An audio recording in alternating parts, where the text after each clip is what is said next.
শুভ মহাশিবরাত্রি বন্ধুরা। আজ তো মহাশিবরাত্রির ব্রত। আশা করছি তোমরা সবাই খুব ভালো আছো, সুস্থ আছো। বাবা তোমাদের সকলকে খুব ভালো রেখেছেন। তোমরা সুস্থ থাকো, ভালো থাকো, এটাই বাবার কাছে প্রার্থনা। আর হচ্ছে তোমরা কারা কারা শিবরাত্রির ব্রত করেছো অবশ্যই আমাকে কমেন্ট করে জানিও। আমিও বাবার ব্রত করেছি, কিন্তু গতকাল রাত্রে আমার হয়নি। ওটা আমি বিয়ের আগে করতাম। চারবেলা বলছি, সরি, 4 প্রহরে 4 বার জল ঢালা, সারা রাত জাগা। আর তখন আমার বাপের বাড়ির ওখানে অনেক কেউ থাকতো, তো বেশ মজা করে বাবার মানে উপোস করতাম সারা রাত জেগে, খুব মজা হতো।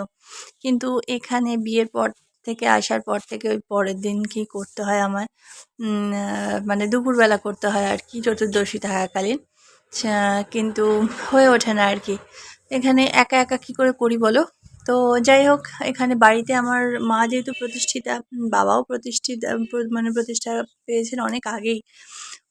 বাবা আবার আমার শ্বশুরমশাই থাকাকালীনই বাবা, না শ্বশুরমশাই ভুল বললাম, মানে আমার শ্বশুরমশাইয়ের বাবা অর্থাৎ আমার দাদা শ্বশুর থাকাকালীন ভোলেনাথ এখানে প্রতিষ্ঠিত।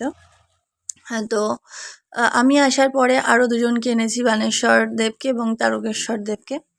আর তো এইভাবেই আর কি আমি যতটা পারছি চেষ্টা করছি। বাবার পুজো ছেলে নেই, ছেলে থাকলে আমাদের আরও বড় করেই হয়, সাবুর ভোগ টোগ দিয়ে আরও মানে বেশ ভালো রকম করে শিবের মহাদেবের আর কি পুজো হয়।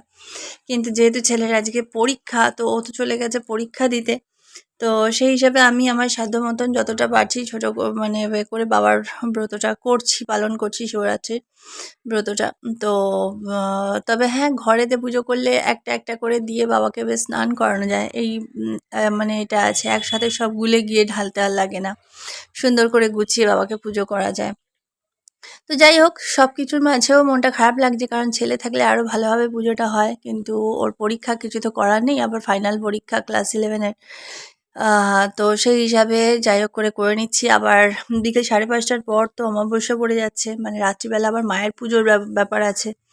ও পরীক্ষা দিয়ে এসেই আজকে আবার লেগে পড়বে মায়ের পুজোর জোগাড়ে, মায়ের পুজোর সমস্ত কিছু কাজকর্মে। তো সেই হিসাবে আজকে একটু চাপও আছে। তো আমি তো সকাল থেকে উপোস ছিলাম, একদম নির্জলা। ছেলেকে স্কুলে পাঠিয়ে দিলাম, ও সকালবেলা পরোটা আর ঘুগনি খেয়ে গেছে। আর আমি উপোস করেছিলাম। স্নান টান সেরে সব কাজ সেরে এই 12টার পর আমি বাবার পুজোয় বসলাম। তো এইভাবেই বাবা এবছর পুজো নেবেন।